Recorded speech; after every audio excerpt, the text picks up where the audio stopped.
With the JING YUAN banner just around the corner for Honkai Star Rail, I thought it was time to make a guide going through everything you need to know about him before he comes out. Now, the things we're going to look at are going to be his skills, and specifically we'll go deep into the mechanics of the Lightning Lord because it is quite complicated. Then we'll go into traces, relics, light cones, Eidolons, and teams. And now if you want to know whether you should be pulling him, I'm going to do that in a separate video that I'll release in the next day or so, going through all of the pros and cons. But in general, he's a fantastic single target and AoE DPS because his Lightning Lord, the way it works, allows him to have really solid single target damage whilst having a skill and ultimate that are both raw AoE. But if you do manage to pull him, this video should get you pointed in the right direction for how to build and use him in the beginning, and I will do more in-depth detailed guides once I test him more on global. So let's get into it. So first off, we're going to look at his skills, and the first one we're going to do is his talent or his passive because it's the vital part behind his whole kit. Now, to talk about his talent or the Lightning Lord, I wanted to jump into some footage that I have here from the beta. So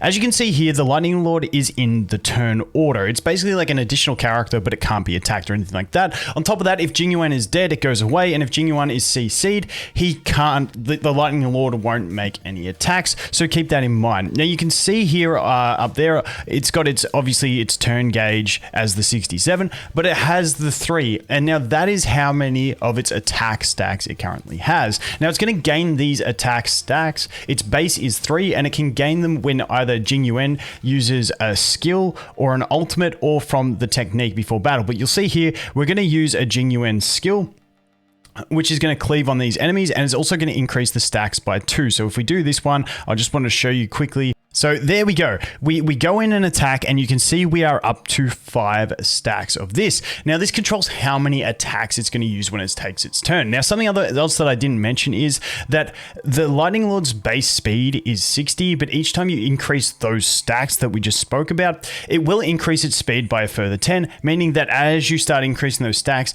its attack will come around quicker because 60 speed is a really low base speed. But when later on we look to one of the traces where if he's at 6 or more stacks, he gets increased crit damage, being the Lightning Lord. You know, having him slow to start off with so that JING YUAN can get him past those 6 stacks is going to be really nice. But that's the first thing I wanted to show you, that we do increase the stacks with the other things, and that's how he works in the turn order. Now, the next thing that we're going to look to here is really finicky. So now the dude is coming in with the Lightning Lord's attack. Now, the way it's worded, and this might change at global, but this took me a while to figure out how it works. So basically, the attack counts, the way I understand it from watching a bunch of footage, is that the attack count is 5. So I'm going to have 5 attacks in this. Now it hits random enemies. So if we go in here, and this is where I want to talk about break units. So when I talk about break units, that's how much toughness bar it does, which is the white bar. Now a standard basic attack on these enemies would do 1/2 of their bar. So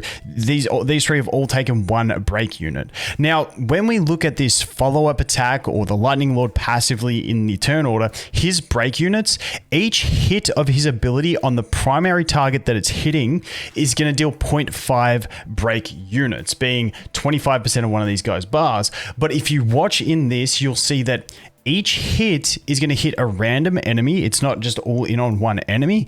And then that enemy will take the break unit and the damage, and then the enemies adjacent to it will take like 25% of that damage, but no break units. So once again, it's very finicky, but you can see here, this first hit, you can see the 59 that comes up on this guy. There you go. That's a better way to look at it. So this unit here takes 59, which is the primary attack. And then the other 2 are taking that 25% damage. And the primary unit has taken 0.5 break units, being the 25% of that break bar there. And then the adjacent enemies have only taken the damage and no break units. So as we frame this forward, you can see that this guy has taken the next one, which means he got 59 damage. And he also took the 0.5 break units. And the enemy next to him, just this one here, has just taken the 14 damage, which is that splash damage. Now, as we frame it forward again, keeping in mind that my Lightning Lord had 5 stacks, so that's 2 attacks. So we can see here the next hit coming in is going to be on this guy as well. It's kind of like, let's frame it back a couple.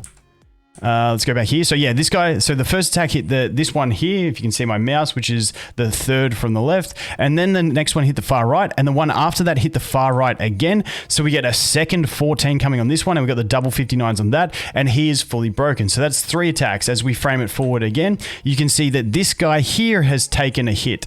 We should see the 59 come up there. And then we've had a crit on the splash damage for the 27. But we'll ignore crits and stuff like that. But yeah, so that is the 4th hit, dealing 0.5 break units over on this guy. And then as we frame it forward even further, let's see where the final hit goes.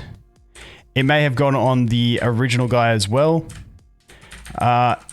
Yeah, so it may have hit the other guy and killed him. So basically what I'm trying to show there is, yeah, so we got the extra 121 there. So that was the extra 121 on this guy. So it overcapped on the break. But essentially, your hits are random. The primary target of each hit takes 0.5 break units, and the adjacent enemies take no break units, but they take 25% of the damage. Sorry, I wanted to freeze frame that and go through frame by frame to show you how it worked, because in the wording, it doesn't really explain it that well on how it works. In the wording, it sounds like it's on a single target and then the adjacent enemies take it, but each hit is random. I find it pretty cool, but that's pretty much how it works. If it changes the global, I will definitely update this and let you guys know, but I just wanted to show you guys how that works. So with that lecture about the Lightning Lord out of the way, let's jump into his other abilities. His basic attack, standard base attack, low multipliers like everything else in the game, and offers 1 break unit to the target hit. Then we go into his skill. Now this is a raw AoE attack, hits all enemies for the same damage, and it does increase his Lightning Lord's attack count by 2, and this one offers 1 break unit to all the enemies. And then we go into the ultimate, which once again is a raw AoE, hits all the enemies, and increases the Lightning Lord's attack count by 3 this time. And this one offers 2 break units to every enemy hit, so twice as much as a standard basic attack. And then we have his technique. His technique's a nice one because it's more of a buff, so it's not, you don't have to use it to enter battle, so you can use someone else's to enter battle. And this one, when he uses it, it's going to increase his Lightning Lord's attack count for the next battle. It was originally by 2 in the beta, but based off what they've posted over on Bilibili for the CN version of him for launch, it looks like it is going to be a 3. Then as we look into his traces, we got some really nice traces. Battalion Crush, so when the Lightning Lord's count equals 6 or more, it's going to get 25% increased crit damage for the next turn that it takes, which is really solid. Then we have this one here, a man with a plan. At the start of battle, immediately regenerates 15 energy. Not too bad. Doesn't have lingering effects throughout the battle, which kind of sucks, but hey, you'll take it. But then we have a War Marshal. I love this one. After using the skill, crit rate increased by 10% for 2 turns as well. Like, it's generous, 2 turns. So realistically, when you play Jing, you're going to be using his skill every turn. He's your main DPS. But even if you mismanage your skill points and you have the basic one time, you still don't lose that crit buff, which is absolutely awesome. And when we look at how low crit rate rolls are on substats, this is a really great effect. On top of that, when we look to the stats he gets, which are attack, crit rate, and defense, we get another, what is it? We get like another 12, 13% crit rate from this, which is incredibly solid. So he's got over 20% crit rate passively just from his traces, which is a lot of crit rate to try and roll in substats. So that is fantastic, makes gearing him a lot easier, or getting him to a really good point of geared a lot easier, which is fantastic. Now we look to Relics. Now for Relics, I'm going to go very basic on general suggestions that I think you can't go wrong with. I definitely think we can look to break builds for him and stuff like that when we consider how much he can break a single target with his Lightning Lord and everything like that. But that is something I will get into more in depth when we have him and I've done more testing. So this is going to be your basic suggestions. First of all, Band of Sizzling Thunder, which is your lightning damage and increases your attack after you use your skill. It's just really solid. You can't complain with that. He's your main damage dealer. He's going to use his skill every turn. Just don't mismanage skill points and you'll be fine. You'll have this permanent buff. Plus his trace that gives you crit rate after your skill. He's just super stacked on that. So this one, really good. Also, this one's a really nice one to farm because it is also giving you the defense set that increases shields when you farm it. So, you know, you can farm up and build your tanks at the same time as getting his gear as well. And this is the one that I first farmed as well on all of my accounts. I just think it's a safe farm. So that one's really handy. So hopefully a lot of people do have a good set aside to put on him. Now, otherwise, the other thing you can do is you can go with the Musketeer. Now, Now, if you want to do 2 and 2, or if you just haven't farmed any lightning set yet, you can just go with a 4-piece of Musketeer if you have to. But like I said, 4-piece of the Sizzling Thunder is going to be the way to go for me. Now, as we look into main stats for the feat, I like speed. I like speed on all my main DPS, but this guy even more so when we look to the idea that you need 2 skills or just an ultimate to maintain that 6 stacks on the Lightning Lord. So getting him fast so that he can cycle through turns and keep that buff up. Also, just to keep outputting that damage. I really do like speed. Certain situations, I definitely think, depending on team and stuff like that, you can get away with attack, especially if you've got attack boots with crazy substats and you can still make it work that you get your Lightning Lord to 6 stacks, then go nuts. But in general, I like speed for boots. Like I said, this is just a general idea. We'll go more in depth in team comps and all that sort of stuff in the future. Then as we look to the body, crit rate or crit damage, and then attack if you can't get anything like that. Now, crit rate is going to be if you can't get crit rate subs, but we did mention through his traces, he gets over 20% crit rate. So if you have some really crazy crit rate subs and then you've got a crit damage piece with some good subs and you can get, a decently high crit rate without it, then take the crit damage. But otherwise, most people are going to want crit rate so you can secure more of those crits, especially considering when we look at that trace that is going to increase the crit damage of the Lightning Lord's attack. You really want to be critting with that. So prioritize getting your crit rate sorted. But if you're next level gearing, you can look to crit damage. But if you really can't find anything, you're in early gearing, you don't have any good crit rate pieces, you can always throw an attack on for the time being. But eventually, you really want to find your place in one of those 2. Now, as we look into the planet ornaments, there's 2 options that I think you're going to want to use on him. And one is going to be the Celsoto and one is going to be the Space Ceiling Station. Now, for a lot of people, if you're like me and now you're farming World 3 because it has the Space Ceiling Station and also the Ageless, which is a really good supportive set.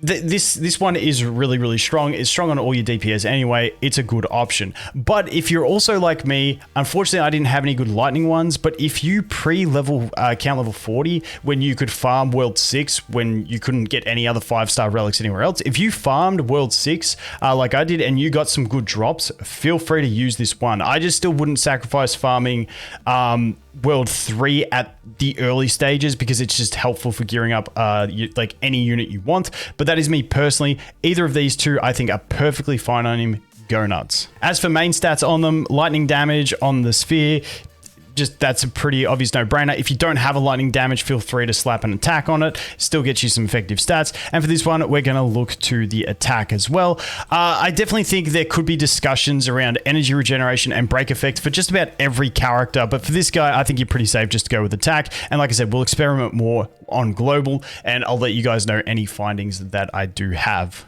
Now for light cones, obviously Before Dawn, which is his signature light cone, is absolutely cracked. Gives you crit damage, skill and ultimate damage, and follow-up attack damage. Like, you can't ask for a better light cone for him. Unfortunately, it doesn't offer anything to his gameplay.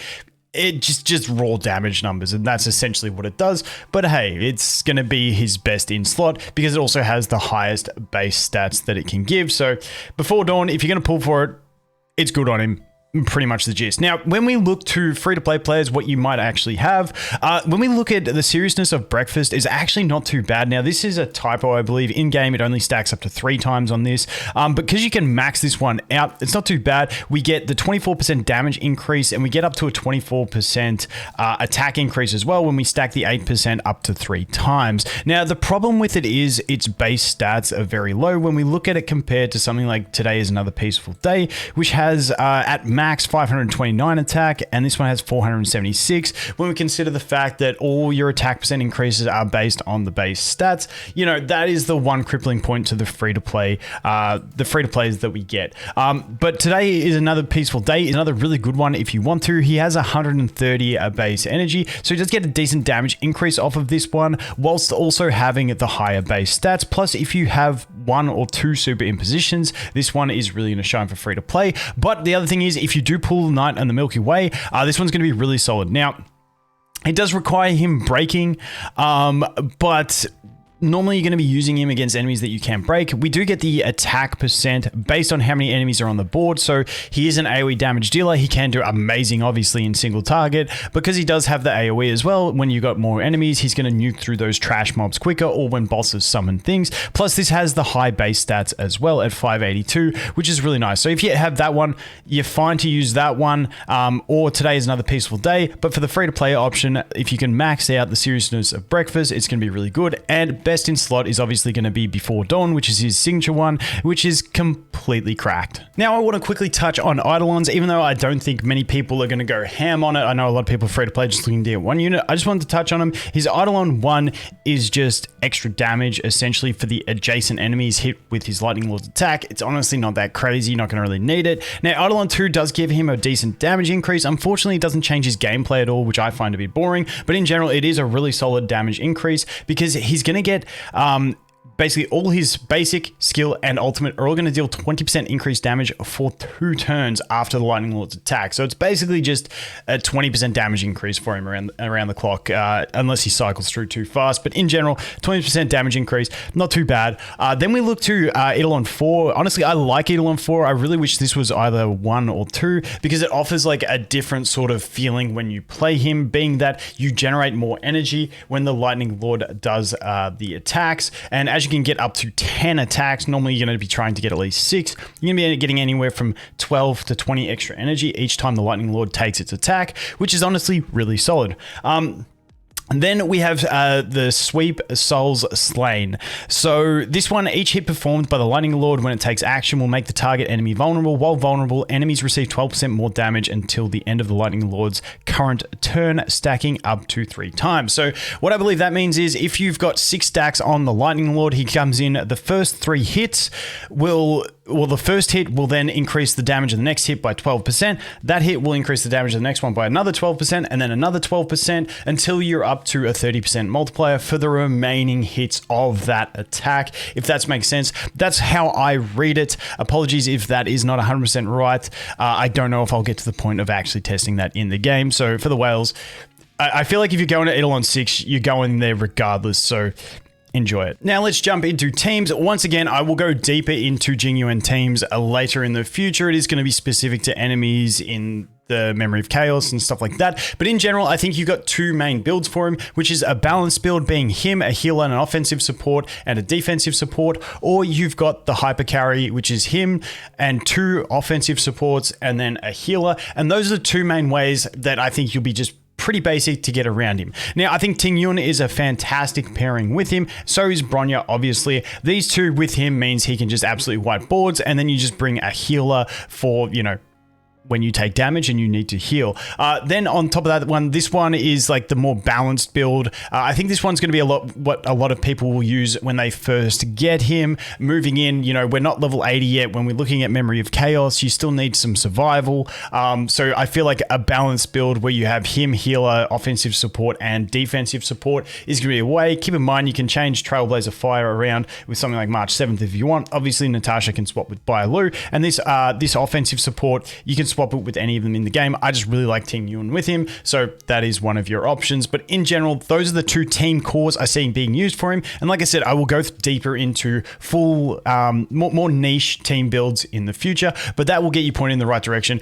Just like with about 90% of staple teams, he's going to fit well into them. So that is going to be it for the commander himself, Jing Yuan. Like I said, his banner is just around the corner. So if you are pulling for him, I wish you the best of luck. I will have another video in the next couple of days going over whether you should pull for him, all the pros and cons around it. But hopefully you learned something in this one. Thanks for watching. Hope you have an awesome day, and I look forward to seeing the next one. Cheers.